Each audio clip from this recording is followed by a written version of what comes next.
With the upcoming update on the 11th November, Side Games will introduce a new style into the game, which is the Great Escape, or what's called Onige in the JP version. And with that, we will have our first ever Great Escape Uma, which is Silent Suzuka. First of all, let's talk about this Great Escape strategy and how it works. What is the difference between Great Escape and a normal frontrunner? If we take a look at the race mechanics, we can clearly see a couple of differences. Here is the distribution of the base target speed for each style.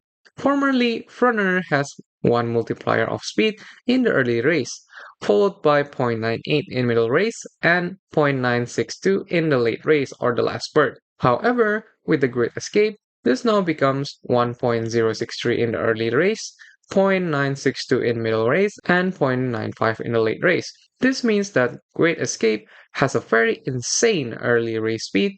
Now, why is this actually important?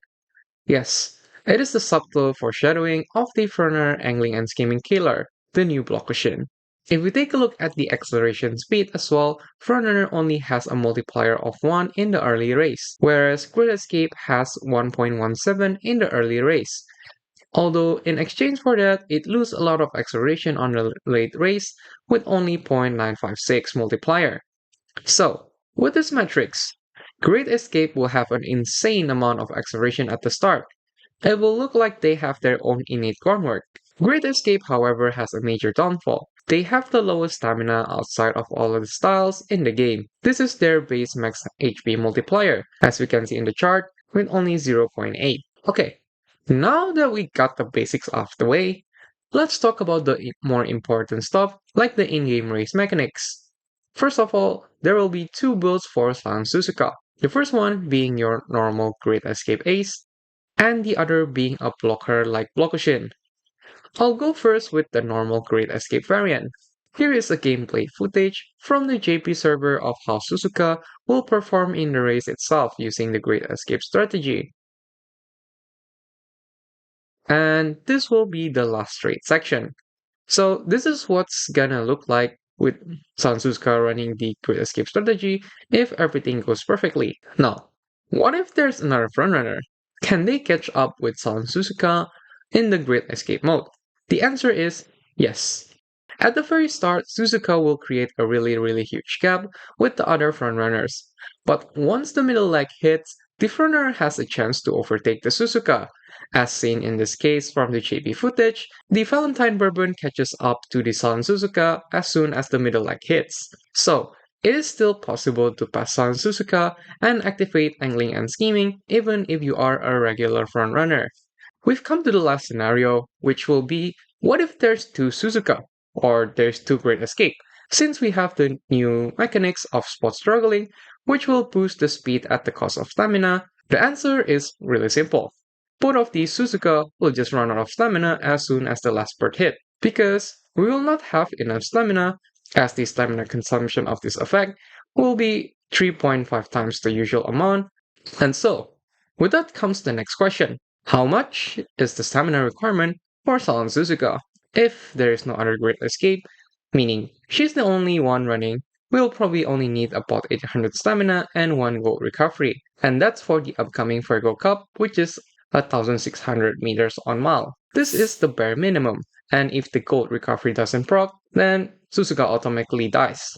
Now, what if there's another Suzuka and the spot struggling mechanics proc? The stamina requirement will jump up to a crazy amount of 1100 stamina plus 1 gold recovery at minimum. Failing to proc the gold recovery here also means Suzuka automatically loses. Here is a picture of the stat for the Suzuka from the future JP Mall 1600 meter CM. He has 1100 stamina and 1 gold recovery, which is swinging maestro in this case. Here, he was also testing it against another Silent Suzuka Great Escape and found out that the bare minimum was actually 1100 stamina and 1 gold recovery. And so with that, how is the skills and the stats going to look like? It actually will look similar to the current frontrunner build. As for the stats, 1200 on speed, 1100 on stamina, power as high as you can, guts also as high as you can, and 600 wit. To be noted that you also want higher guts, since you are a frontrunner and with all the new guts mechanics, it is pretty important. The skills are really straightforward though. the usual frontrunner packet will work. That means the usual groundwork, concentration, angling, and scheming, although now we will have an additional skill of early lead, or taking the lead. Aside from that, one gold recovery is also needed, which probably will just be swinging maestro. The rest of the skill points will go to middle-like skills like Professor of Curvature, Playtime's Over, Tell Head High, and whatever you can get. Okay, we've went through one hell of a crazy build, and now you're thinking, there's no way we can build this, right? Yes, it might not be possible with our current cards and scenario even. And so comes the next build, which is the pure blocker build, aka Blockushin version 2. With this build, you want to fully focus on power and width like your normal Blockushin. Here is an example of Seriru running a Great Escape Suzuka on a dirt distance racetrack simply to block the other frontrunners. Here, we can see he went all in on speed, power, and width.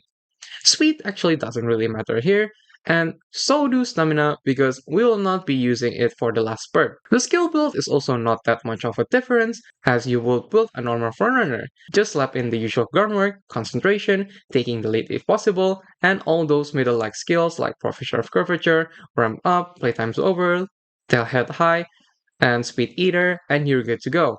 What will happen with this build is that you will technically just shut down all the other frontrunners and make them impossible to ever proc angling and scheming.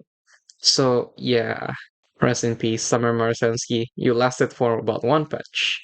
As for the deck composition, for the Ace version, I'm not going to comment much on this because simply I don't know myself on how to build it properly, but I'm expecting it to be a speed stamina deck with Kita-san, Super Creek, Rico at the very least. You will probably go for 3 speed, 2 stamina, and Rico here as a good baseline. The speed card will be your SR speed card like Sweep Tosho, and for the stamina card, it will be Manhattan Cafe. On the other hand, the deck for the blocker version will be with Max. We'll utilize Kita-san, Rico, and the other 4 cards are all speed, power, and width cards. These cards will focus heavily on the hints, with a heavy emphasis on more in the width card for the energy recovery.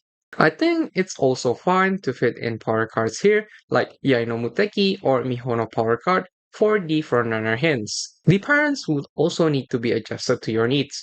If you are making the runner version, then you can choose either stamina or power spark based on your need.